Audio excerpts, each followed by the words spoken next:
I went to school with a lot of the people that now build these technologies. I went to school with some of the executives at OpenAI. I don't find these figures to be towering or magical. Like, I remember when we were walking around the dorm rooms together in our pajamas, and it instilled in me this understanding that technology is always a product of human choices, and different humans will have different blind spots. And if you give a small group of those people too much power to develop technologies that will affect billions of people's lives, inevitably that is structurally unsound. Artificial intelligence is the backbone of some of the biggest companies in the world right now. Multi-trillion-dollar companies can talk about nothing else but AI. And of course, whenever it's discussed in the media by politicians and civil society, it's compared invariably to the steam engine. It is going to be the backbone for a new machine age. Some people are really optimistic about the possibilities it will bring. They are the boosters, the techno-optimists, the techno-utopians. Others are doomers. They're down on AI. AGI, artificial general intelligence, is never going to happen. And if it does, well, it's going to look like The Matrix, or maybe even The Terminator and Skynet. We don't want that, do we? Today's guest, however, is not speculating about the future. Instead, they're very much immersed in the present and indeed the recent past of the artificial intelligence industry. Karen Hao went to MIT. She studied mechanical engineering. She knows the STEM game inside out. But she made a choice to go into journalism and media to talk about these issues with a fluency and a knowledge that very few people have. Rather than speculate, what Karen has done with this book is talk to people in the field. 300 interviews with 260 people in the industry, 150 interviews with 90 employees of OpenAI, both past and present. She has access to emails, company Slack channels, the works. This is the inside account of OpenAI and the perils of artificial intelligence, big tech, and big money coming after, well, pretty much everything. It's an amazing story told incredibly well. I hope you enjoy this interview. Karen Hao, welcome to Downstream. Thank you so much for having me, Aaron. It's a real pleasure to have you on, right? We say that to everybody, every guest, but I have to say, and this has had rave reviews, even though I've lost the dust jacket, Empire of AI, with this huge tome you've written, 421 pages, I think, not including the acknowledgements. Really, really interesting book. It's about AI, this burgeoning industry in the United States around artificial intelligence. That word has been in circulation since the 1950s, I believe. Yeah, that's Before right. we drill down into your book, what is AI and what do people mean by AI when they talk about it in 2025 in Silicon Valley? You would think this is the easiest question, but this is always the hardest question that I get because artificial intelligence is quite poorly defined. We'll go back first to 1956 because I feel like it helps understand a little bit about why it's so poorly defined today. But the term was originally coined in 1956 by this Dartmouth professor, assistant professor, John McCarthy, and he coined it to draw more attention and more money to research that he was originally doing under a different name. And that was something he has explicitly said a few decades later. He said, I invented the term artificial intelligence to get money for a summer study. And that kind of, that marketing route to the phrase is part of why it's really difficult to pin down a specific definition today. The other reason is because generally people say that AI refers to the concept of recreating human intelligence in computers, but we also don't have a scientific consensus around what human intelligence is. So quite literally, when people say AI, they're referring to an umbrella of all these different types of technologies that appear to simulate different human behaviors or human tasks. But it really ranges from something like Siri on your iPhone all the way to ChatGPT, which behind the scenes are actually really, really different ways of operating. They're totally different scales in terms of the consumption of the technologies. And of course, they often have different use cases as well. So right now, when OpenAI, Meta, when they use those words AI in regards to their products? Specifically, what are they talking about? Most often, they are now talking about what are called deep learning systems. So these are systems that train on loads of data, and you have software that can statistically compute the patterns in that data, and then that model is used to then make decisions or generate text or make predictions. So most modern day AI systems built by companies like Meta, by OpenAI, by Google are now these deep learning systems. So deep learning is the same as machine learning? It is the is same as neural networks? Deep learning is These all synonyms? Deep learning is a subcategory of machine learning. Machine learning refers to a specific branch of AI where you build software that calculates patterns in data. Deep learning is when you're specifically using neural networks to calculate those patterns.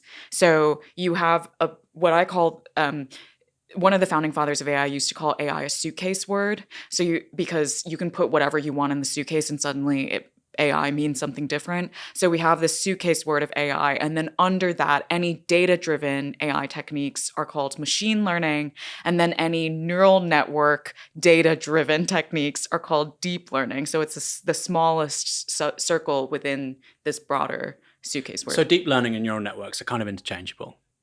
Not exactly, in the sense that neural networks are referring to a piece of software, and deep learning is referring to the process that the software is doing. Right. Yeah. Do you get upset when politicians, so in this country we have a prime minister called Keir Starmer, and they say, we think the NHS can save, 20% by, using AI applications. Right. Do you sort of think, my good, like these people have no idea what they're talking about because that is such an expansive term. It can't really, its political convenience is precisely, it doesn't mean anything. It does frustrate me a little bit.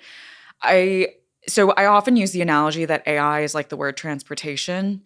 I mean, if transportation can refer to bicycles or rockets or self-driving cars or gas-guzzling trucks, like they're all different modes of transportation, serve different purposes, different cost-benefit analyses. And you would never have a politician say, we need more transportation to mitigate climate change. You would be like, what kind of transportation? Yeah. What are Trump you talking about? Well, yeah. We need more transportation to stimulate the economy. I mean, maybe in that case, it's like, it's just, like there is a vagueness around the AI discussion that is really unproductive. And I think a lot of that leads to confusion where people think AI equals one thing and AI equals progress. And so we should just have all of it. But actually, if we were to use the transportation analogy, like having more bicycles, having more public transit sounds great. But if someone were actually referring to just like using rockets to commute from, Dublin to London, and we were like, everyone should get a rocket now, like that's going to bring us more progress, you would be like, what are you talking about? And that's effectively what these companies are doing with artificial general intelligence. When you're giving people tools for free, with regards to generative AI, to just generate stupid images of nonsense. That's kind of what we're doing, right? I presume you would take that analogy to that level. It's like saying, let's use a rocket to get from Dublin to London to Paris. Yeah, exactly. Like it's not fit for the task. And the extraordinary amount of environmental costs for flying that rocket when you could have flown a much more efficient plane to do the same thing is like, what are you doing, And that's one of the things that people don't really realize about artificial or about generative AI is that the resource consumption required to develop these models and also use these models is quite extraordinary. And oftentimes people are using them for tasks that could be achieved with highly efficient, different AI techniques. But because we use this sweeping term AI to mean anything, then people just think, oh, yeah, right. I'm just going to use ChatGPT for my one-stop shop solution for anything AI related. So right now, data centers globally, I think, are about 3.5% of CO2 emissions. I think the data centers for AI are a tiny fraction of that, but obviously they're growing at an extraordinary pace. Yeah.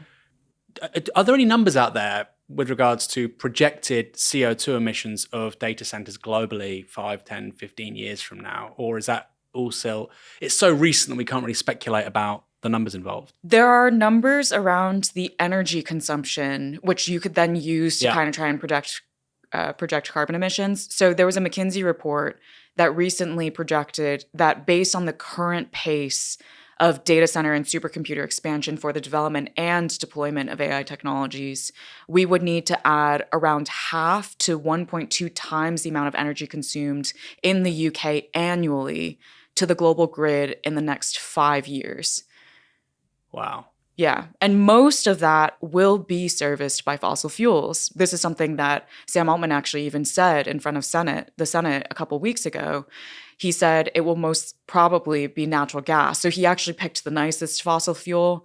But we're already seeing reports of coal plants having their lives extended. They were meant to be retired, but they're no longer being retired explicitly to power data center development. We're seeing reports of Elon Musk's XAI, the giant supercomputer that he built called Colossus in Memphis, Tennessee. It is being powered with around 35 unlicensed methane gas turbines that are pumping thousands of toxic air pollutants into the air, into that community. So this data center acceleration is not just accelerating the climate crisis, it also is accelerating the public health crisis of people's ability to access clean air as well as clean water. So one of the aspects that's really under talked about with this kind of AI development, the OpenAI's version of AI development, is that these data centers need fresh water to cool, because if they used any other kind of water, it would corrode the equipment, it would lead to bacterial growth.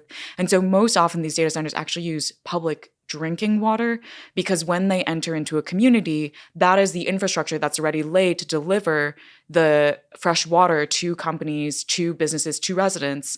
And so one of the things that I highlight in my book is there are many, many communities that are already, they do not have sufficient drinking water even for people.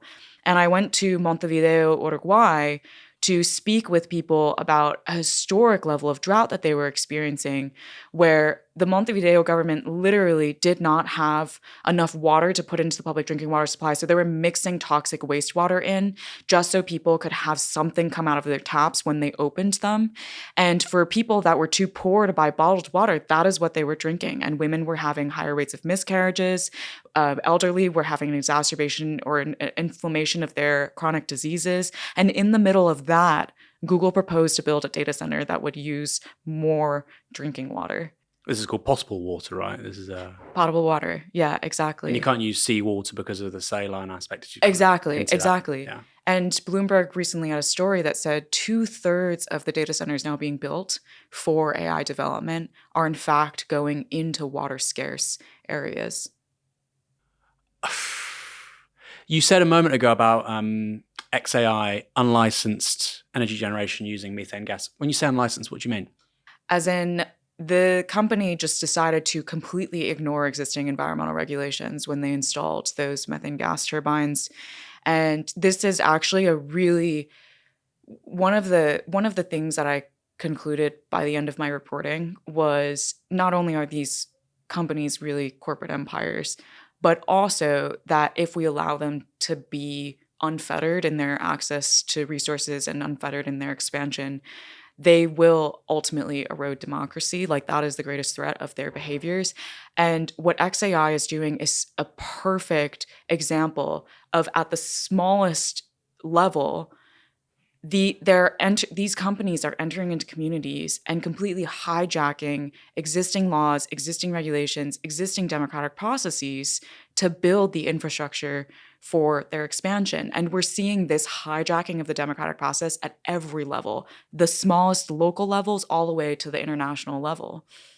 It's kind of that orthodoxy of seek permission after you do something is now, I mean, when you start applying this that is to business methane, as usual for those companies. That's part of their expansion strategy. Which we'll talk about. And we're going to talk about the sort of global colonial aspect as well with regards to resource consumption, resource use. Just bring it back to the US again, because at the top of this conversation, I want to offer a bit of a primer to people out there who they maybe know what AI is, they maybe have used ChatGPT. What are the major companies we're now talking about in this space, particularly in the United States of America over the last 5 years? Who are the people in this race to AGI, allegedly? artificial general intelligence, something which, either might be sentient, probably not, or capable of augmenting its own intelligence, more plausible. Who are the major players in that field right now? One caveat on AGI is that it's as ill-defined as the term AI. So I like to think of it as just a rebranding. The entire history of AI has just been about rebranding, and the term deep learning was also a rebranding. So anyway, but the players, OpenAI, of course, they were the ones that fired the first shot with ChatGPT. Anthropic, major competitor. Google, Meta, Microsoft, they're the older internet giants that are now also racing to deploy these technologies. Super safe superintelligence, which spun out of also an OpenAI splinter. There are many OpenAI splinters. So this was founded very recently by the former chief scientist of OpenAI, and Thinking Machines Lab, founded very recently by a former chief technology officer of OpenAI. And Amazon is now trying to get into the game as well. So and Apple is also trying to get in the game. So basically all of the older generation tech giants, as well as a new crop of AI players, are all jostling in this space. And that's just the US, right? And that's just the US, right? So the Chinese ecosystem is interesting because they're not so they don't really use the term AGI. Like this is like a very kind of unique thing about the US ecosystem, is that there's a quasi-religious fervor around that underpins the construction of AI products and services. Whereas in China, it's much more like these are businesses, we're building products that users are going to use. So if you're just looking at companies that are building chatbots that are sort of akin to ChatGPT, then we're talking about ByteDance, owner of TikTok, Alibaba, the equivalent of Amazon, Baidu, the equivalent of Google, Huawei, the equivalent of Apple, and Tencent, what is the equivalent of Tencent? I guess Meta is the equivalent of Tencent. So they're also building on these things. And there's similarly a crop of startups that are moving into the generative AI space. And in Europe, we've got the little tiddlers like Mistral in France, really not at the races because we're Europe. What's the business case for all this? Because obviously you've got massive companies, often driven by maximizing shareholder value, multi-trillion-dollar valuations. You do these things, you invest money to make money as a capitalist society. So what is the business case made by, say, Microsoft, when they have their shareholder meetings and they say we're going to allocate $40-50 billion towards building data centers and so on? So it's interesting that you mentioned Microsoft, because Microsoft has recently been pulling back their investments in data centers. They went all in, and now they're really rapidly starting to abandon data center projects. So to answer your question, it is really unclear what the business case is. And Microsoft has been one of the first companies to start acknowledging that. And Satya Nadella has come onto some podcasts recently where he actually stunned some people in the industry by being quite skeptical of whether or not this race to AGI was productive. But one of the things that I really felt after reporting what is driving the fervor is you can't actually fully understand it as just a story about money. It has to also be understood as a story of ideology, because when in the absence of a business case, then you ask, why are people still doing this? And the answer is there are people who genuinely, fervently believe, and they talk about it as a belief, in this idea that we can fundamentally recreate human intelligence, and that if we can do that, there is no other more important thing in the world. Because what else, like how else should you be dedicating your time other than to bring about this civilizationally transformative technology? And so that's part of what drives OpenAI, what drives Anthropic, what drives Safe Superintelligence, these other smaller startups. And then the bigger giants, which are more business focused and more classic companies that actually care about their bottom lines, they end up getting pressured because shareholders are seeing the enormous amounts of investment by these startups, and they're seeing users start shifting from Google search to using ChatGPT as search. ChatGPT should not be used as search, but consumers think that it is. And then shareholders ask in Google's shareholder meetings, what are you doing with AI? What is your AI strategy? Why aren't you investing in this technology? And so then all of the other giants end up racing in the same direction. What does Warren Buffett make of it? That's what I want to know. Is he sort I of have like, no idea. you guys, if he's like, you guys are all wasting your money, he's like, he's probably right. I have no idea. Has he invested in AI? No, I don't think so. He just sticks to Coke and these sorts of things, doesn't he? I mean, there's two rationales. So I think one is, like you say, a quasi-religious fervor has inflected the investment decisions of some of the world's most valuable companies, which is just an extraordinary thing to even think about. I suppose the other one is that a lot of people in this space, as we'll talk about in a moment, are heavily influenced by people like Peter Thiel. Yeah. And Peter Thiel's orthodoxy is that competition is for idiots, right? If you're going to start a business, it has to be a monopoly. Yeah. And I can only presume that companies like Microsoft, etc., although maybe that's not the best example now given recent events, but XAI, OpenAI, Meta, the only reason you would invest ultimately hundreds of billions, trillions of dollars into this is because first mover advantage gives you a monopoly on the most transformational technology since the steam engine. Yeah. I mean, that's the only way I can make sense of it. Right. Has anybody in that space kind of said that? We want the monopoly on AGI. We want to be the Facebook of AGI.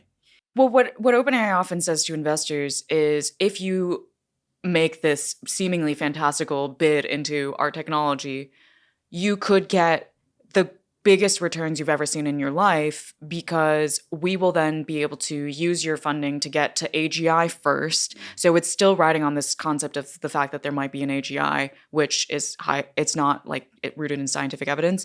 And even if we fail, we will successfully be able to automate a lot of human tasks to the point where we can convince a lot of executives to hire our software instead of a labor force. So that in and of itself could potentially end up generating enough returns for you more than you've ever seen before. So that's usually the pitch that they make. But, it is a huge, risky bargain that these investors are actually pitching into. And a lot of investors, they have a bandwagon mentality. Like, they aren't necessarily doing their own analysis to say, let me do this investment. They're just seeing everyone glom onto this thing. And they're like, well, I don't want to miss out. Why don't we glom on as well? But, there are some investors that have actually recently reached out to me to be like, one of the most underreported stories right now is the amount of risk that is not just being taken on by these VCs, is actually being taken on by the entire economy, because the money that these investors are investing comes from like university endowments and things like that. So if the bubble pops, it doesn't just pop for Silicon Valley. It actually will have ripple effects across the global economy. I mean, when you look at the sort of e-commerce bubble in the late 90s, okay, it was a bubble, pets.com or whatever, it was, had these crazy valuations. But, buying and selling goods and services offline and then taking that online, I mean, that makes sense. That's a plausible sort of commercial model. But like you say, nobody's really done that with artificial intelligence. It does kind of feel like, you read these stories about tulip mania in 17th century Holland, and it does kind of feel very similar. You mentioned OpenAI, and we've talked about it many times. And of course, OpenAI is the central organization in this book. What's the big idea behind OpenAI? When it starts, and when does it start? Let's End of begin with 2015. 2015. So it's 10 years old. What are the animating values that give birth to OpenAI? So OpenAI started as a nonprofit, which many people don't realize based on the fact that it's one of the most capitalistic, if not the most capitalistic organization in Silicon Valley today.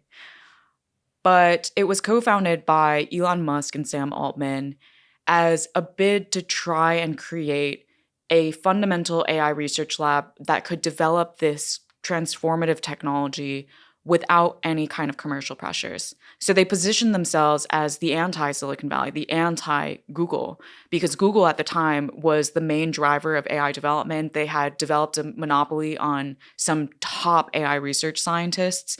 And Musk in particular had this really great fear of not just Google, but Google's acquisition of DeepMind, where he was very worried that this consolidation of some of the brightest minds would lead to the development of AI that would go very badly wrong. And what he meant by very badly wrong was it could one day develop sentience, consciousness, go rogue, and kill all humans on the planet. And because of that fear, Altman and Musk then thought, we need to do a nonprofit, not have these profit-driven incentives. We're going to focus on being completely open, transparent, and also collaborative to the point of self-sacrificing if necessary. If another lab starts making faster progress than us on AI and on the quest to AGI, we will actually just join up with them. We will dissolve our own organization and join up with them. And that didn't hold for very long. So what's their theory behind that? Because, at that point, Google is now Alphabet. Maybe 2015 is maybe the world's most valuable company. I don't know. It's certainly up there. And this is a non-profit. Yeah. So how are they going to achieve AGI before Google? So initially, the bottleneck that they saw was talent. Right. Google has this monopoly in talent. We need to chip away at that monopoly and get some of those Google researchers to come to us and also start acquiring PhD students that are just coming out of uni. And because of that, I have come to speculate, this is not based on any documents that I read or anything, I've come to speculate that part of the reason why they started as a nonprofit in the first place is because it was a great recruitment tool for getting at that bottleneck. They could not compete on salaries with Google, but they could compete on a sense of mission. And in fact, when Altman was recruiting the chief scientist, Ilya Sutskever, who was the critical first acquisition of talent that then led to many other scientists being really interested in working for OpenAI, he appealed to Sutskever's sense of purpose. Do you want a big salary and just to work for a for-profit company? Or do you want to take a pay cut and do something big with your life? And it was actually that reason that Sutskever said, you know what, you're right. I do want to work for a nonprofit. Wow. And so that's how they initially conceived of competing with Google was we're starting a little bit late to the game. How do we first get a bunch of really, really smart people to join us? Let's create this really big sense of mission. And I opened the book with 2 quotes in the epigraph. And one of them is from Sam Altman writing a blog post in 2013. And he quotes someone else that says, successful people build companies. More successful people build countries. The most successful people build religions. And then he reflects on this and says, it seems to me that the most successful founders in the world don't actually set off to build a company. They set off to build a religion. And it turns out building a company is the easiest way to do so. And so, it's not like 2013 and then 2015, he creates OpenAI as a nonprofit. It's important to say as well, Sam Altman is not some sort of idealistic pauper. He's working at Y Combinator. He is very much enmeshed within the Silicon Valley elite. I suppose also there's tax as well, right? If you're a nonprofit, you've got the mission, you've also got a bunch of tax breaks, which you don't have as a for-profit. So maybe there's a very cynical genesis there. But I suppose just reading your book and becoming more familiar with the arguments over time, clearly the amount of compute you have was always going to be critical. And if you believe in the neural network model, the deep learning model, the amount of compute you have is always going to be critical. And it just seems implausible that a nonprofit could ever have been able to compete with Google, for instance, ever. It seems implausible because you have to spend, as we now see, tens of billions, hundreds of billions of dollars on compute. Did nobody say that? Did nobody say, hey, the bottleneck isn't just talent action, it's being able to spend hundreds of billions of dollars on these NVIDIA GPUs? It's so interesting because at the time, the idea that you needed a lot of compute was actually neither very popular nor one that was seen as that scientifically rigorous. Right. So there were many different ideas of how to advance AI. One was we already actually have all the techniques that we need and we just need to scale them. But that was considered a very extreme opinion. Right. And then on the other extreme, it was we don't even have the techniques yet. And interestingly, recently there's a New York Times story that says why we likely won't get to AGI anytime soon by Kate Metz. And he cites this stat that 75% of the longest standing, most respected AI researchers actually still think to this day we don't actually have the techniques to get to AGI if we will ever. So we're kind of coming full circle now, and it is starting to become unpopular again, this idea that you can just scale your way to so-called intelligence. But that was the research vibe when OpenAI started, was we can actually maybe just innovate on techniques. Right. And then very quickly, because Ilya Sutskever in particular was a scientist who anomalously did think that scaling was possible, and because Altman loved the idea of adding zeros to things from his career in Silicon Valley, and because Greg Brockman, the chief technology officer, also very Silicon Valley entrepreneur, liked that idea as well, then they identified, why don't we go for scale? Because that is going to be the fastest way to see whether we can beat Google. And once they made that decision, about less than a year in, roughly, is when they started actually talking about that. That's when they decided we actually need to convert into a for-profit, because the bottleneck has shifted now from acquiring talent to acquiring capital. And that is also why Elon Musk and Sam Altman ended up having a falling out, because when they started discussing a for-profit conversion, both Elon Musk and Sam Altman each wanted to be the CEO of that for-profit. And so they couldn't agree. And originally, Ilya Sutskever and Greg Brockman chose Musk. They thought that Musk would be the better leader of OpenAI.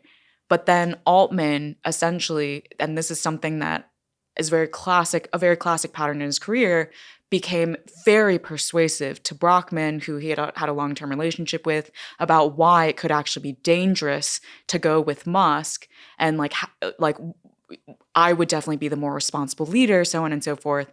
And then Brockman convinces Sutskever, and the two chief scientist, chief technology officer pivot their decision, and they go with Altman. And then Musk leaves in a huff and says, I don't want to be part of this anymore.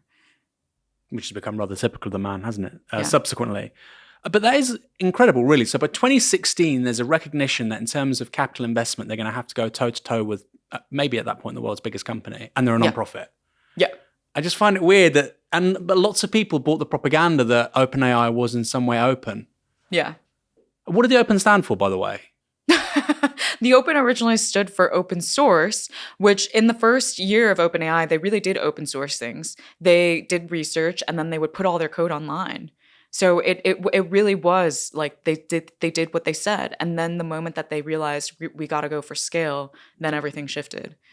It's such an amazing story and so emblematic of the 2010s that you have this organization which presents itself as effectively an extension of activism. Yeah.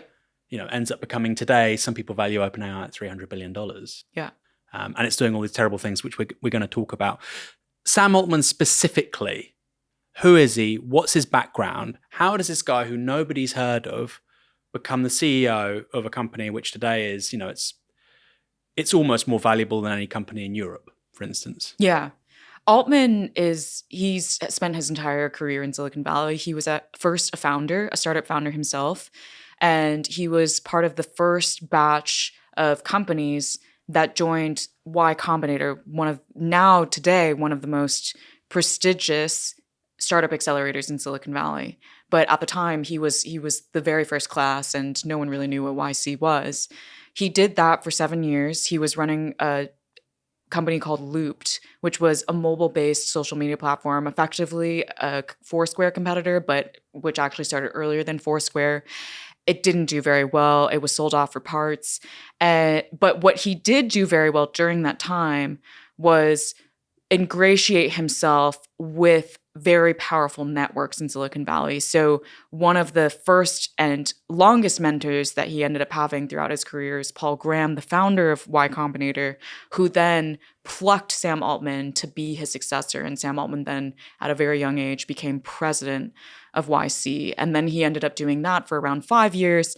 And during his tenure at YC, he dramatically expanded YC's portfolio of companies. He started investing not just in software companies, but also pushing into quantum, into self-driving cars, into fusion, and really going for those hard tech engineering challenges.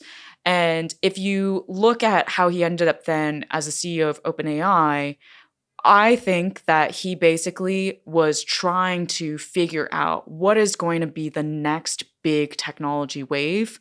Let me test out all of these different things, position myself as involved in all of these different things. So in addition to all his investments, he started cultivating this idea of AI also seems like maybe it'll be big. Let me start working on an idea for a fundamental AI research lab that becomes OpenAI. And once OpenAI started being the fastest one taking off, then Altman hops over and becomes CEO. He hops over. So how does that happen? Where does he come from? Because like you say, originally it's got people like, he's there. Who's there first, him or Ilya Sutskever? Technically, Altman recruited Sutskever, Right. but Altman was only a chairman. He didn't take an executive role at OpenAI, even though he founded the company. Right. And similarly with Musk, Musk didn't have an executive role. He was just a co-chairman. So it was just the two of them that were chairman of the board. And Ilya Sutskever and Greg Bachman were the main people, the main executives that were actually running the company day to day in the beginning. I mean, I have to say, reading the book, Sam Altman, he comes across as a master manipulator, like masterful manipulator and understander of human psychology. There's this great quote, let me get it up, which you have, I think it's from Paul Graham. Sam Altman has it. You could parachute him into an island full of cannibals and come back in 5 years and he'd be the king. If you're Sam Altman, you don't have to be profitable to convey to investors that you'll succeed with or without them. I mean, he just sounds like he's also described, by the way, as a once-in-a-generation fundraising talent. I think that's by you. Yeah. How is he able to just basically come out of nowhere and compete with people like Elon Musk, Zuckerberg, as this kind of intellectual heavyweight in Silicon Valley in regards to one of the major growth technologies of our decade? So from the public's perspective, he came out of nowhere, but within the tech industry, everyone knew Sam Altman. You know, like I as someone who worked in tech, like I knew Sam Altman ages ago because Y Combinator was just so important. It was as a CEO of a potential company that valuable, was it always something that he might be in? No, I don't think people ever thought that he would jump to become the CEO of a company because he has such an investor mindset, and his approach has always been to be involved in many, many companies. I mean, he invested in hundreds of startups as both the president of YC and running some personal investment funds as well. But he was well respected within the Valley. He was seen as a critical linchpin of the entire startup ecosystem, and not just by people within the industry, but by policymakers, which is key. He started cultivating relationships with politicians very, very early on in his tenure as the president of YC.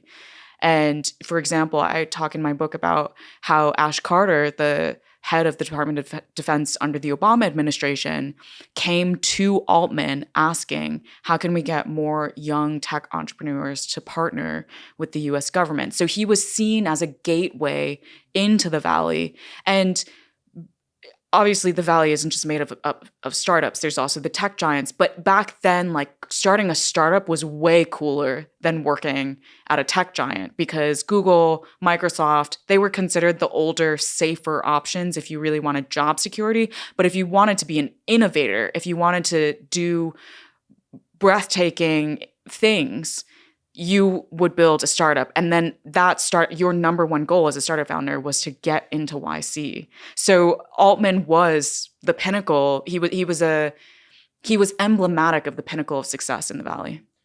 And even if his net worth wasn't the same as other people in terms of his social capital, his networking, he understood early on that's where the real value lies. Exactly. So interesting. I mean, some notes that I wrote down, because there are points where I'm thinking, why on earth is this gentleman the CEO of such a valuable company? He seems kind of useless. And the notes I had down were people pleaser. Yes. Liar. Conflict averse. How'd you become the CEO of such a successful company? Maybe you think that or don't think that, I don't know. I mean, at points it comes across as almost psychotic, the capacity to lie. Here's an interesting question for me, and I don't know how comfortable you are with answering it. In writing this book, there's another alternative timeline where you basically write a hagiography of Sam Altman.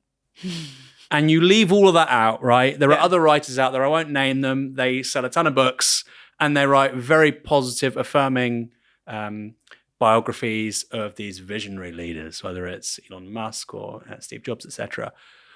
Why didn't you just write that book about Sam Altman? You would have made a ton more money, right? But I'm reading this stuff and I'm thinking, my goodness, and it's so deft and nuanced, your portrait of Sam Altman. I just think the guy, this is going to really hurt him when he reads this stuff, I imagine. Why didn't you do that? Take the easy route. I don't know that would have been the easy route.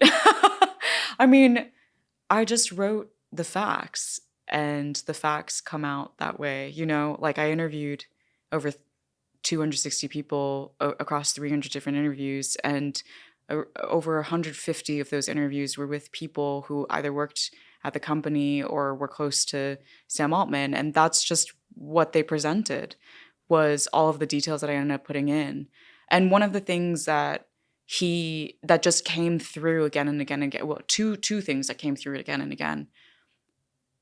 No matter how long someone worked with him or how closely they worked with him, they would always say to me, at the end of the day, I don't know what Sam believes. So that's interesting.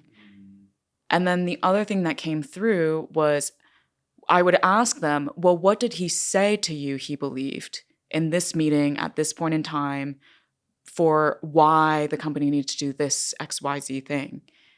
And the answer was he always said he believed what that person believed.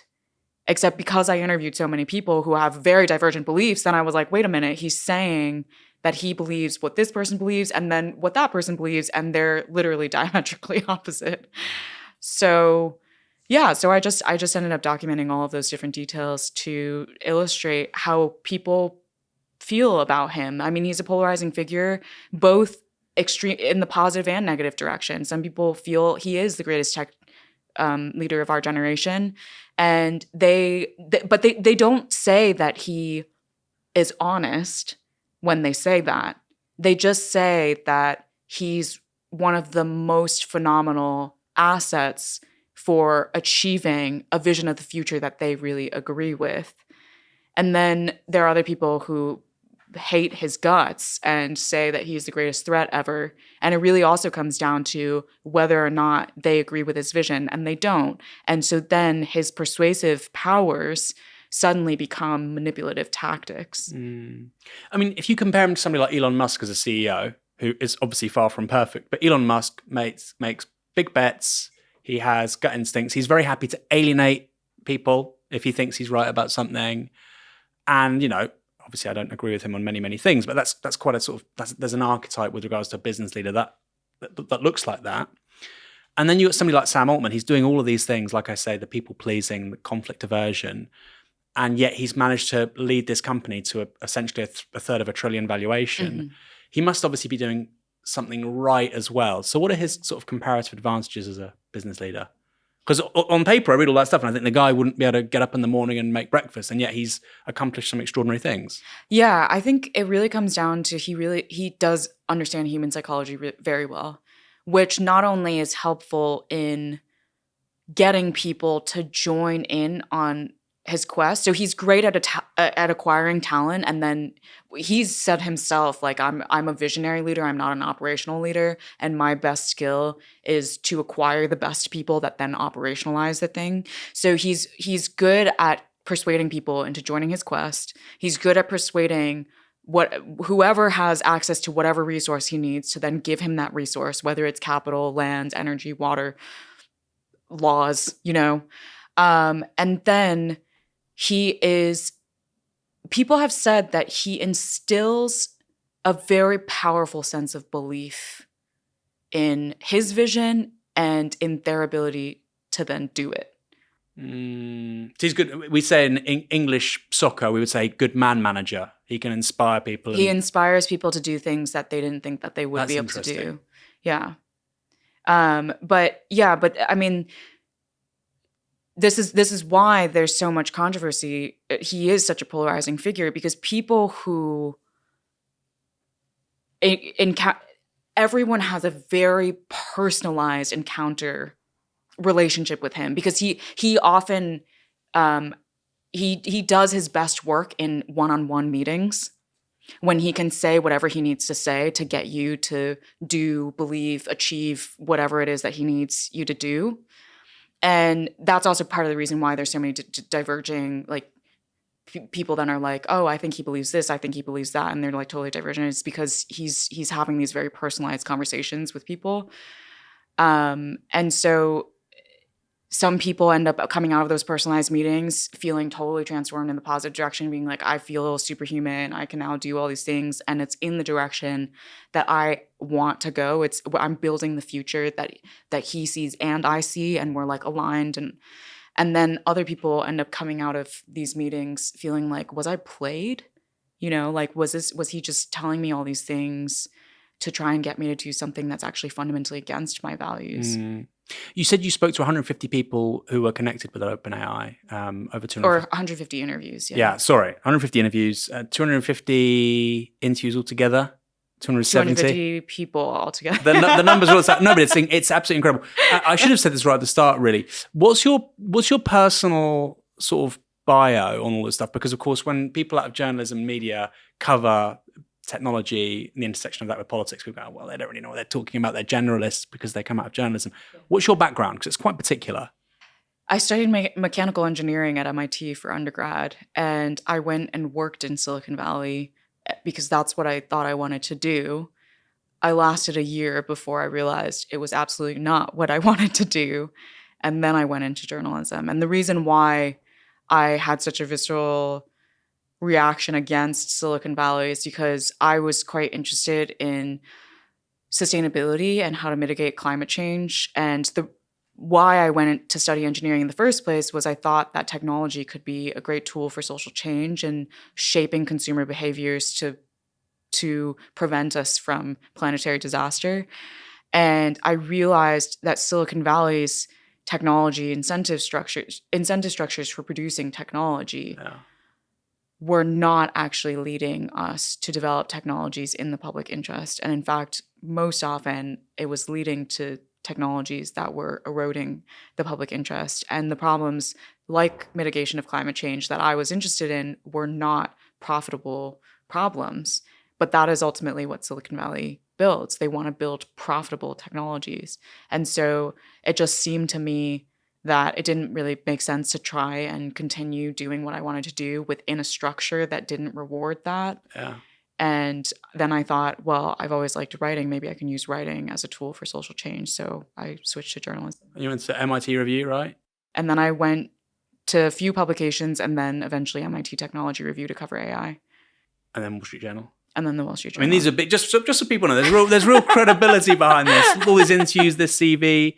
And it's interesting as well, you say, I wouldn't write a hagiography, I just wrote what was there.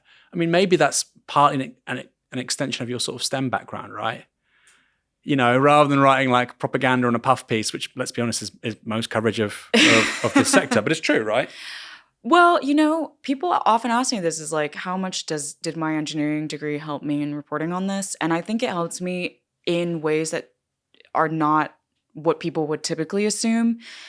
I went to school with a lot of the people that now build these technologies. I went to school with some of the executives at OpenAI, And so for me, I do not find there to be magic. I don't find these figures to be towering or magical. Like, I remember when we were walking around the dorm rooms together in our pajamas, and it instilled in me this understanding that technology is always a product of human choices, and different humans will have different blind spots. And if you give a small group of those people too much power to develop technologies that will affect billions of people's lives, inevitably that is structurally unsound.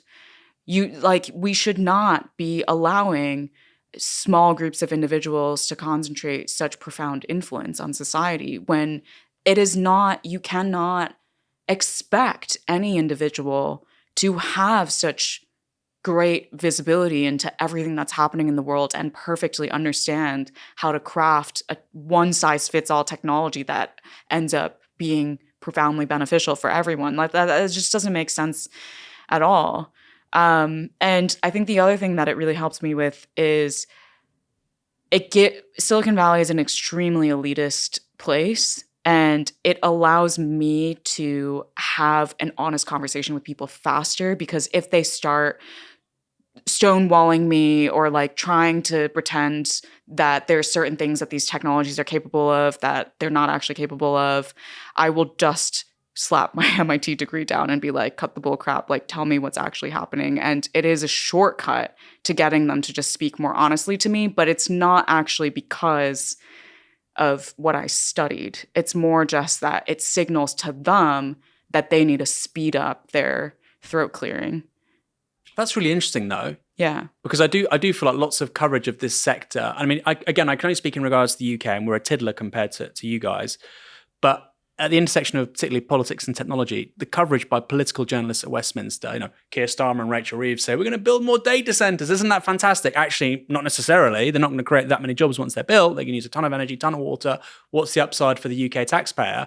There is very little interrogation of just the press releases. Yeah. And it's really interesting to me that you've come out of MIT and then you've taken this trajectory. Is this stuff, you just talked about knowing these people, this tiny group of people whose decisions now affect billions already, is this stuff on the present trajectory, is it an existential challenge to democracy?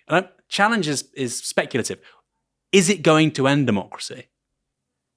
I think it is greatly threatening and increasing the likelihood of democracy's demise, but I never make predictions of this outcome will happen because it makes it sound inevitable. And one of the reasons why I wrote the book is because I very much believe that we can change that and people can act now to shape the future so that we don't lose democracy. But on this trajectory, right? If the next 20 years are like the last 20 years. On this trajectory, for sure, I think it will end democracy.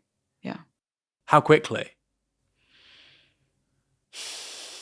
We've really screwed up in the last 20 years, right? I wonder, it's kind of... Gosh, yeah. I'll give it maybe 20 years. 20 years. Yeah. Yeah. We used to have this thing called privacy, high streets, childhood, all gone. You've said that what OpenAI did in the last few years is they started blowing up the amount of data and the size of the computers that need to do this training in regards to the deep learning. Give me a sense of the scale. We've talked a little bit about the data centers, but how much energy, land, water is being used to power OpenAI, just specifically as one company? Yeah, to power Open, that's really hard because they don't actually tell us this. So we only have figures for the industry at large and the amount of data centers. So it's not in their annual reports, for instance? No. Well, they don't have annual reports because they're not a public company. Of course. Yeah. Huh. So that's, one of the ways that, and actually, it doesn't matter if they're a public company because Google and Microsoft, they do have annual reports where they say how much capital they've spent on data center construction. They do not break down how much of those data centers are being used for AI. They also have sustainability reports where they talk about the water and carbon and things like that. But they do not break down how much of that is coming from AI either. And they also massage that data a lot to make it seem better than it actually is. But even with the massaging, there was that story 2 years ago, last year, 2024, where both Google and Microsoft reported, I think it was a 30% and 50% jump in their carbon emissions. Yeah. Because largely driven by this data center development. Yeah. And also the context here is it was one of the good news stories of the last sort of 10 to 15 years is that CO2 emissions per capita in the US had kind of plateaued, right? Across the West had kind of plateaued. And actually in the UK, energy consumption dropped. Yeah. I mean, we stopped making things, but still. Yeah. Everything's made in East Asia now. But no, but it was kind of a good story and I kind of bought it, right? I thought that, we'd kind of plateaued. Obviously, the Global South would consume more energy, but we are as well. Should we look at these companies as kind of analogous to the East India Company of the 19th century? That is the analogy that I've increasingly started using, especially with the Trump administration in power, because the British East India Company very much was a corporate empire and started off not very imperial. They just started off as a company, very small company based in London. And of course, through economic trade agreements with India, gained significant economic power, political power, and eventually became the apex predator in that ecosystem. And that's when they started being very imperial in nature. And they were the entire time abetted by the British Empire, the nation state empire. So you have a corporate empire, you have a nation state empire. And I literally see that dynamic playing out now, where the US government is also in its empire era. The Trump administration has quite literally used words to suggest that he wants to expand and fortify the American empire. And he sees these corporate empires like OpenAI as his empire building assets.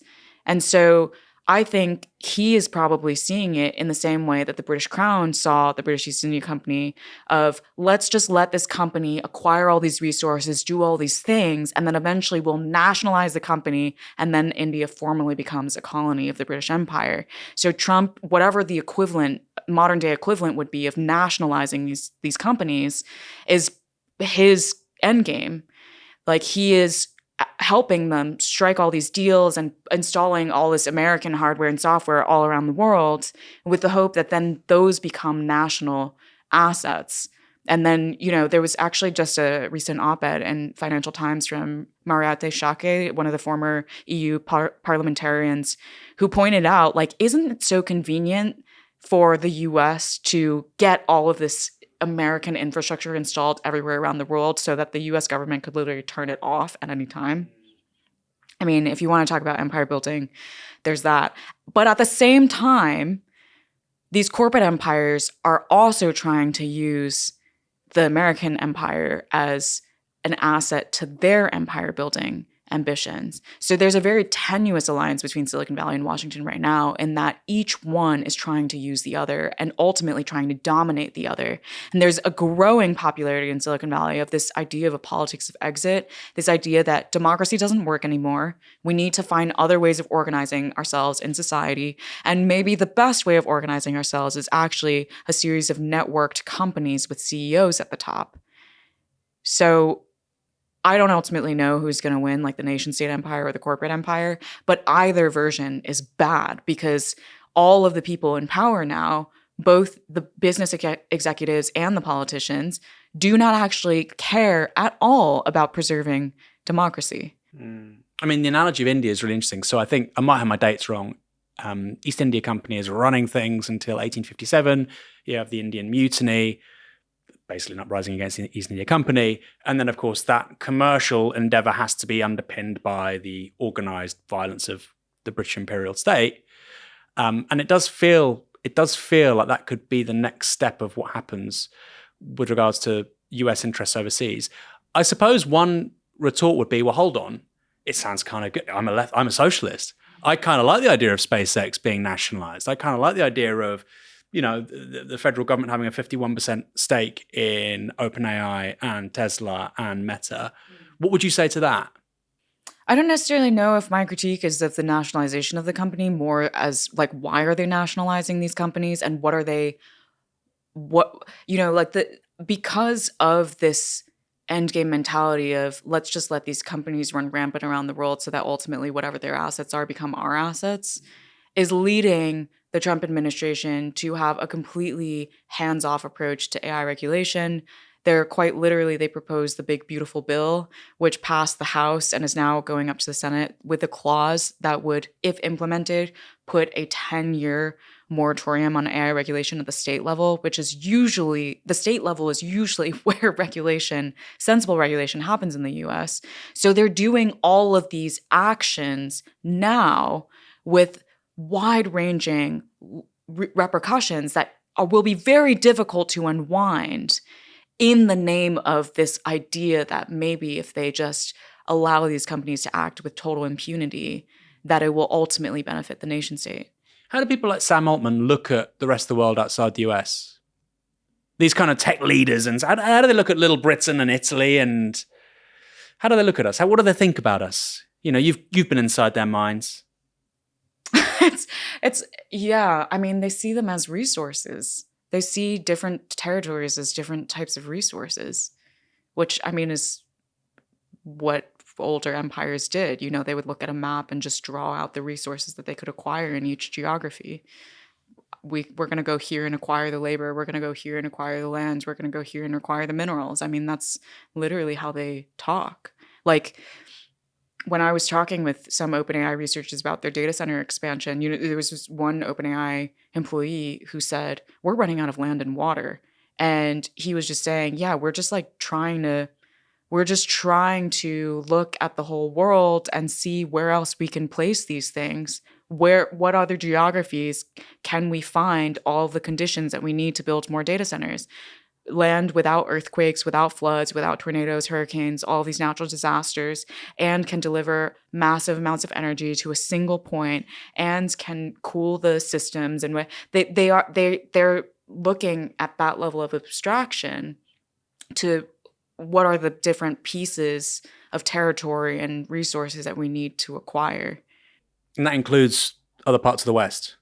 That's not just the global south. No, it includes other parts of the West as well. Yeah. So there have been rapid data center expansion in rural communities in both the US and the UK.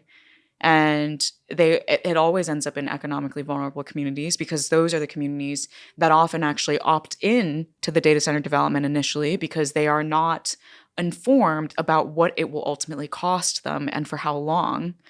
And so I spoke with this one Arizona legislator who said, I didn't know it had to use fresh water. And for the UK audience, Arizona is a desert territory. There's a very, very stringent budget on fresh water. And after that legislator found out, she was like, I would have never voted for having this data center in. But the problem is that there are so few independent experts for these legislators, city council members to consult, that they're the only people that they rely on for the information about what the impact of this is going to be are the companies. And all the companies ever say is, we're going to invest millions of dollars. We're going to create a bunch of construction jobs up front, and it's going to be great for your economy. Yeah. I mean, that's all we hear about data centers in this country. Yeah. And it's a great top line for the Chancellor and the Prime Minister, because they can say tens of billions of pounds worth of investment. Okay, but in terms of long-term jobs, how many? And also, by the way, for that rural community in God knows where, the northeast of England or whatever, you're not telling them that actually they can't use their hose pipes for 3 months a year because all the water's going to that local data center. Exactly. And it's quite extraordinary. And the most scary thing about all of it is, in the UK at least, the politicians don't know any of that. I sincerely don't think the Chancellor knows any of that. And there's no real, even if you use the prism of colonialism, imperialism with regards to exploitative economic relations between the United States and other parts of the world, they think you're a Trotskyist, right? That's right. The crazy things. They can't even look after their own people, because if looking after your own people boils down to being too left-wing. Well, I think part of it is also that they don't really realize that it's literally happening in the UK. So to connect it to the UK, data center development along the M4 corridor has literally already led to a ban in construction of new housing in certain communities that desperately need more affordable housing. And it's because you cannot build new housing when you cannot guarantee deliveries of fresh water or electricity to that housing. And it was due to the massive electricity consumption of the data centers being built in that corridor that led to that ban. That's nuts. Yeah. That's the most valuable real estate for housing in the country, the M4. Yeah.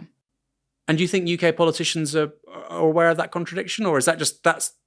I don't know if they are aware. If maybe they don't have awareness, or maybe they are aware and they're also thinking of other trade-offs. Now in the UK and in the EU at large, there's just this huge conversation around data sovereignty and, of course, technology sovereignty. There's this whole concept of developing the EU stack.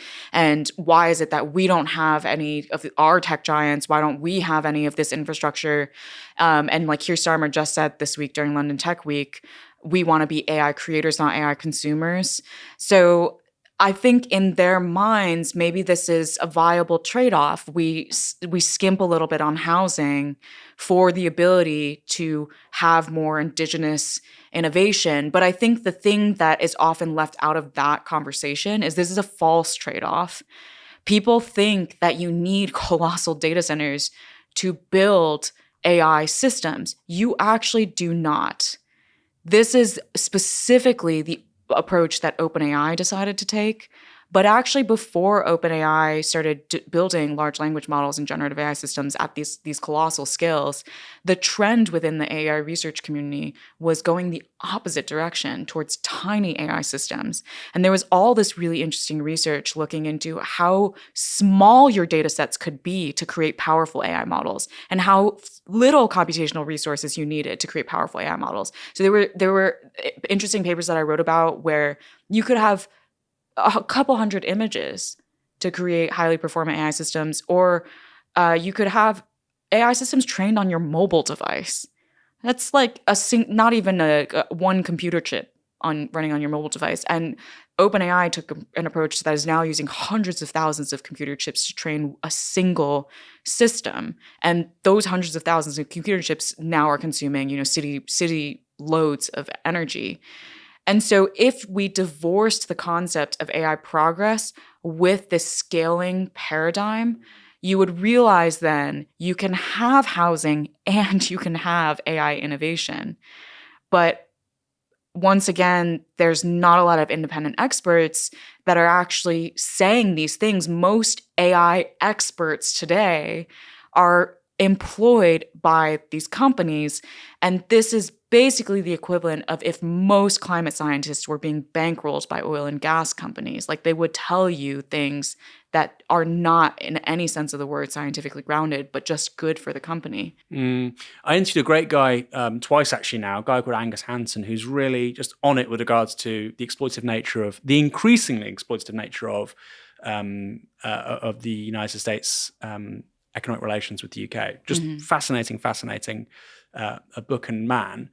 And I just don't think it's cut through to our politicians here how bad it's getting. And you're saying about AI consumers or creators. I mean, ultimately, you're talking about Meta, you're talking about Alphabet, you're talking about XAI, you're talking about OpenAI. We are consumers. We are dependent. It's a colonial exploitative relationship with regards to big tech. Has been for a really long time. Our smartest people, which the taxpayer trains here, go to the US. I think one of the top people at Slack is a UK national, Demis Hassabis, DeepMind, now working under the sort of the umbrella of Alphabet. And yeah, it just doesn't make sense for me with regards to that formulation. They simply don't get it. I came here using my MasterCard. Millions of Brits use Apple Pay and Google Pay and MasterCard and Visa, and every time we do it, 0.1, 0.2% crosses the Atlantic, and it just goes over the heads of our political class, which is very unnerving. In regards to the efficiency of these smaller systems, where does DeepSeek fit in all of this? Because of course, the scaling laws at the heart of OpenAI, which is you get to AGI by more compute, more parameters, more data, is kind of untethered a bit by the arrival of DeepSeek. Yes, DeepSeek is such an interesting and complicated case because it's a Chinese AI model that was created by this company Highflyer, and they were able to create a model that essentially matched and even exceeded some performance metrics of American models being developed by OpenAI and Anthropic, with orders of magnitude less computational resources, less money. That said, it's not necessarily the perfect. It's like I don't think the world should suddenly start using DeepSeek and saying DeepSeek solves all these problems, because it's still engaged in a lot of data privacy problems, copyright exploitation, things like that. And some people argue that ultimately they were distilling the models from that were first developed through the scaling paradigm. So you first develop some of these colossal scaling models, and then you end up making them smaller and more efficient. So some people argue that you actually had to first do that scaling before you get the efficiency. But anyway, what it did show is you can get these capabilities with significantly less compute. And it also showed a complete unwillingness of American companies, now that they know that they can use these techniques to make their models more efficient, they're still not really doing it. Why? Do they like giving their money to NVIDIA? Because if you continue to pursue a scaling approach and you're the only one with all of the AI experts in the world, you persuade people into believing this is the only path. And therefore, you continue to monopolize this technology because it locks out anyone else from playing that game. And also, because path dependence, like these companies are actually not that nimble, they end up the way that they organize themselves, it's not so easy for them to just like immediately swap to a different approach. They end up putting in motion all of the resources, all of the training runs, so on and so forth, over the course of months, and then they just have to run with it. So DeepSeek actually wasn't the first time that this happened. The first time that this happened was with image generators and Stable Diffusion. And Stable Diffusion was specifically developed by an academic in Europe who was really pissed that the AI companies like OpenAI were taking a scaling approach to image generation. He was like, this is literally wholly unnecessary. And they're spending thousands of chips, all of this energy to produce DALL-E. And ultimately, he ended up producing Stable Diffusion with a couple hundred chips using a new technique called latent diffusion, hence the name Stable Diffusion.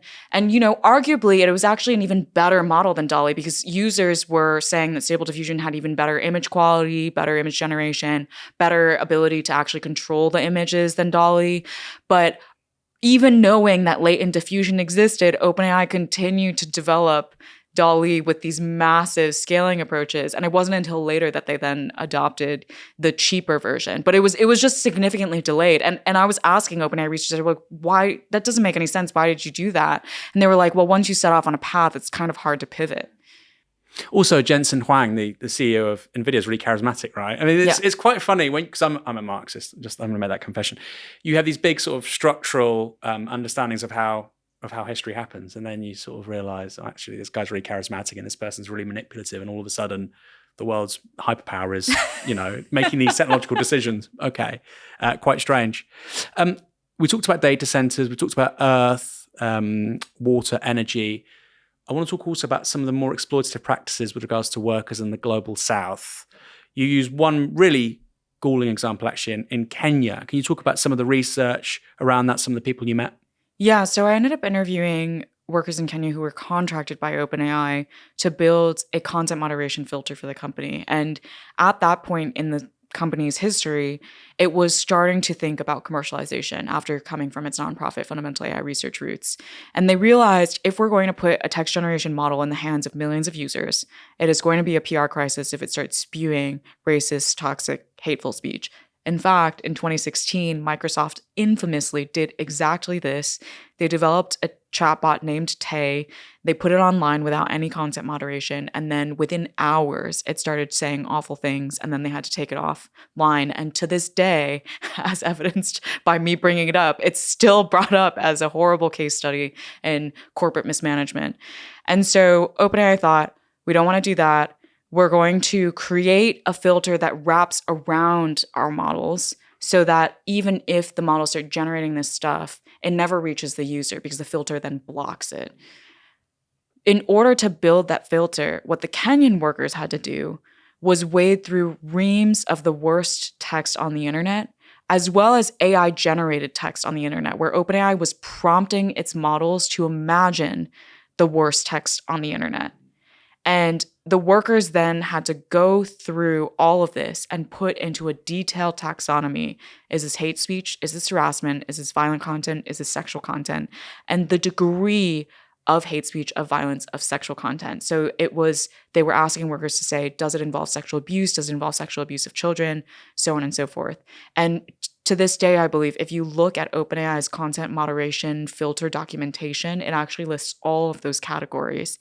And this is one of the things that it offers to clients of their models, business clients of their models, that you can toggle on and off each of these filters. So that's why they had to put this into that taxonomy.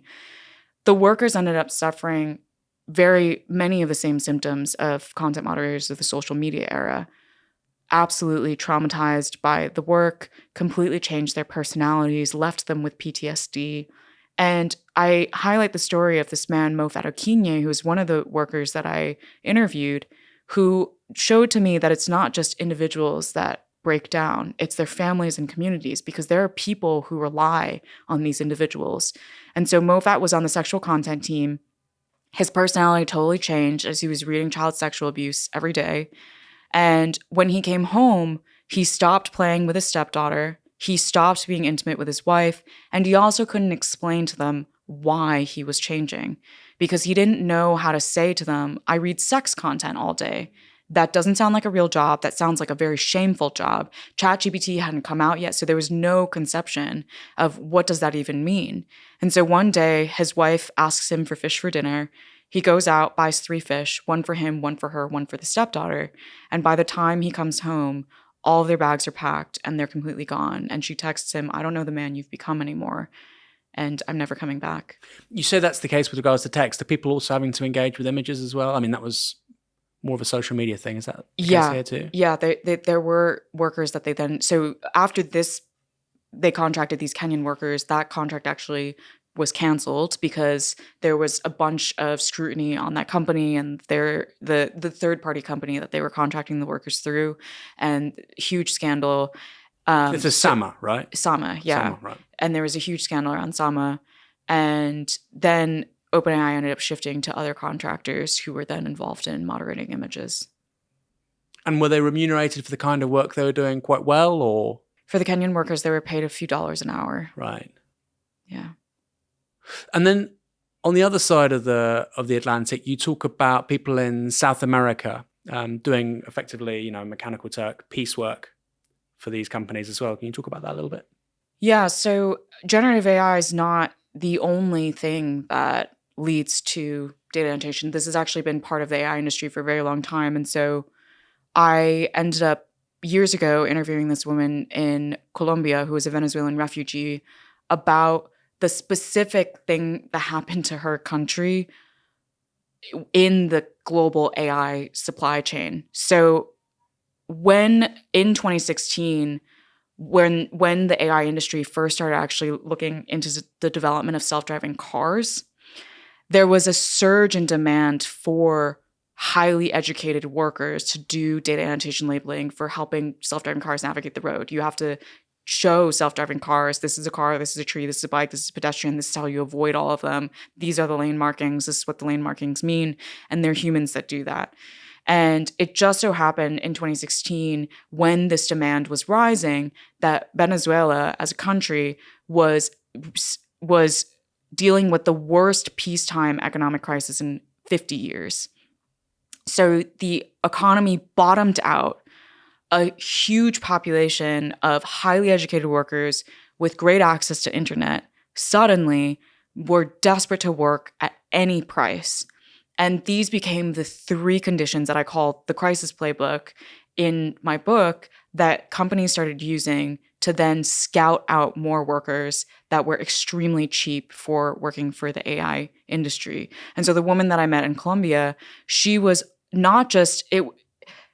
She was working in a level of exploitation that was not based on the content that she was looking at. She was labeling self-driving cars and labeling, retail platforms and things like that. The exploitation was structural to her job in that she was logging into a platform every day and looking at a queue that automatically populated with tasks that were being sent to her from Global North companies. And most of the time, the tasks didn't appear. And when they did, she had to compete with other workers to claim the task first in order to do it at all. And because there were so many Venezuelans in crisis and so many of them were finding out about data annotation platforms, in the end, there were more and more and more workers competing for smaller and smaller volumes of tasks. And so these tasks would come online and then disappear within seconds. And so one day she was out on a walk when a task appeared in her queue, and she sprinted to her apartment to try and claim the task before it went away. But by the time she got back, it was too late. And after that, she was like, I never went on a walk during the weekday again. And on the weekends, which she discovered is less likely for companies to post tasks, she would only allow herself a 30-minute walk break because she was too afraid of that happening again. And did she detail about how that gave her sort of anxiety or insomnia or mental health kind of overheads? And that sounds insane. Sounds yeah, like an insane way to live. it completely controlled her life. She didn't tell me about whether or not it gave her insomnia, but it completely controlled the rhythms of her life in that she had this plugin that she downloaded that would sound an alarm every time a task appeared so that she could, cook or clean or whatever and without literally just looking at the laptop the whole day. And she would turn it on to max volume in the middle of the night because sometimes tasks would arrive in the middle of the night. And if the alarm rang, she would wake up, sprint to her computer, claim the task, and then start tasking at like 3 a.m. in the morning. And she had chronic illness. One of the reasons why she was tethered to her apartment doing this online work in the first place was not just because she was a refugee, but also because she had severe diabetes. And it got to the point where she ended up in the hospital and was completely blind for a period of time. And the doctor said that if you had not come to the hospital when you did, you would have died. And so she was tethered to her home because she had to inject herself with insulin like 5 times a day. And it was this really complicated regime that didn't allow her to commute to a regular office, have a regular job. So she was doing all of this extremely disruptive, dysregulating work on top of just trying to manage extreme severe diabetes. I mean, it's extraordinary you've managed to unveil those stories. I mean, that's why the book is so interesting, fascinating for me. That's why it's got the plaudits it's got, is that you're speaking to people who are on first-name terms with Sam Altman, then you're talking to Venezuelan refugees in Colombia.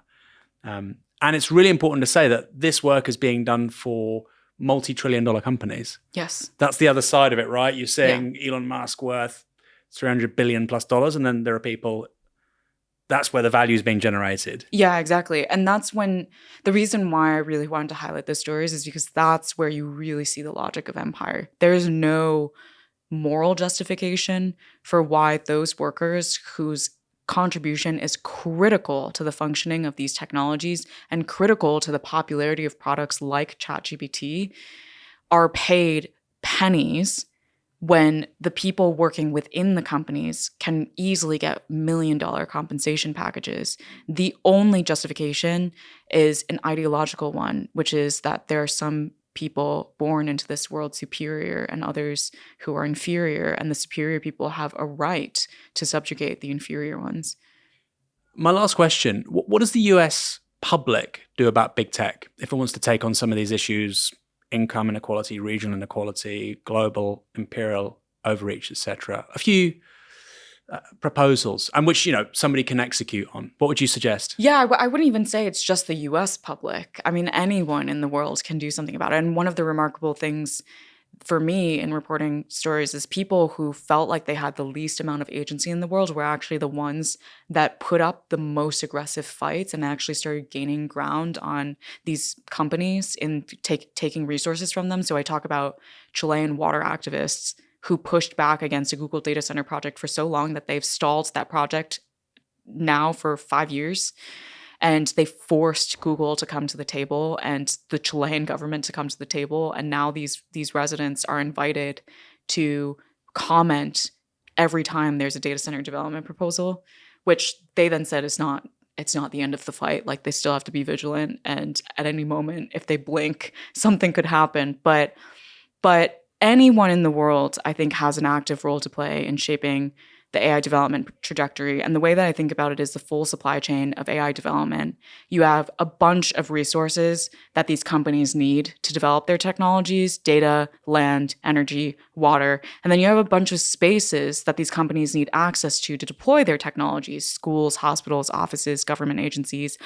All these resources and all these spaces are actually places of democratic contestation. They're collectively owned. They're publicly owned. So we're already seeing artists and writers that are suing these companies saying, no, you cannot take our intellectual property. And that is them reclaiming ownership over a critical resource that these companies need. We're seeing people start exercising their data privacy rights. I mean, one of my favorite things about visiting the UK and EU as an American that has no federal data privacy law to protect me is to reject those cookies every single web page that I encounter. that is me reclaiming ownership over my data and not allowing those companies to then feed that into their models. We're seeing, just like the Chilean water activists, hundreds of communities now rising up and pushing back against data center development. We're seeing teachers and students escalate a public debate around, do we actually want AI in our schools? And if so, under what terms? And many schools are now setting up governance committees to determine what their AI policy is, so that ultimately AI can facilitate more curiosity and more critical thinking instead of just eroding it all away. The same thing, I'm sure, wherever your audience is sitting right now, if they work for a company, that company is for sure discussing their AI policy. Put yourself on that committee for drafting that policy. Make sure that all the stakeholders in that office are at that table actively discussing when and under what conditions you would accept AI, and from which vendors as well. Because again, not all AI models are created equal. So do your research on which AI technologies you want to use and which companies are providing them. And I think if everyone can actually actively play a role in every single part of the supply chain that they interface with, which is quite a lot. Most people interface with the data part. Many people will now have data centers popping up in a community near them. Everyone goes to school at some point. Everyone works in some kind of office or community at some point. If we do all of this pushback 100,000 times fold and democratically contest every stage of this AI development and deployment pipeline, I am very optimistic that we will reverse the imperial conquest of these companies and move towards a much more broadly beneficial trajectory for AI development. Yeah, we've had big tech social media for the last 15, 20 years. And I suppose the question is the same set of patterns going to apply to this stuff? And I think when you speak to someone like Jonathan Haidt, when he talks about young people and their consumption now of social media and mobile telephones, etc., his real worry is AI. Yeah. And if there is this laissez-faire attitude from policymakers and also, let's be honest, from civil society that there was over the last 15, 20 years, I mean, he's terrified about the implications. So it's interesting to see that there's congruence between what you're saying, what Jonathan Haidt's saying. Can I ask you one more question? Yeah. Have you ever read Dune by Frank Herbert? I've watched the movie and it's sitting on my bedside table to actually read the original. And I'm so glad that you asked me this, because this is an analogy that I use all the time now to describe the AI world. Yeah. Butlerian jihad. So one of the things that was so shocking to me, because we already talked about this like quasi-religious fervor within the AI community, and I was interviewing one of the people that their voice was quivering when they were telling me about the profound cataclysmic changes on the horizon. Like, these are very visceral reactions. These are true believers. And Dune strikes me as a really good analogy for understanding this ecosystem, because Paul Atreides' mom in the story, she creates this myth to help position Paul as a supreme leader and to ultimately control the population. And the people who encounter this myth, they don't know that it's a creation, so they're just true believers. And at some point, Paul gets so wrapped up in this own mythology that he starts to forget that it was originally a creation. And this is essentially what I felt like I was seeing with my interviews of people in the AI world, because I had the opportunity to start interviewing people starting all the way back in 2019. I interviewed some people who, for back then and for the book, to just map out their trajectory. And there were non-believers back then that are true believers now. Like, if they were able to stay long enough at that company, they all in the end become true believers in this AGI religion. And so there's this vortex of, it's like a black hole, ideological black hole. I don't know how to explain it, but people, when they swim too long in the water, it just becomes them. So what you're saying is Sam Altman is the Lisan al-Gaib. That's the character. And Paul Graham maybe was the mother. It would seem like that would be the most appropriate character to assign to him. Yeah. Wow. This has been fabulous.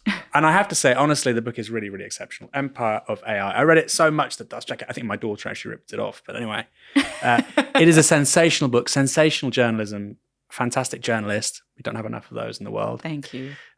Real pleasure to meet you, Karen. Thanks so much for joining us. It was great to meet you.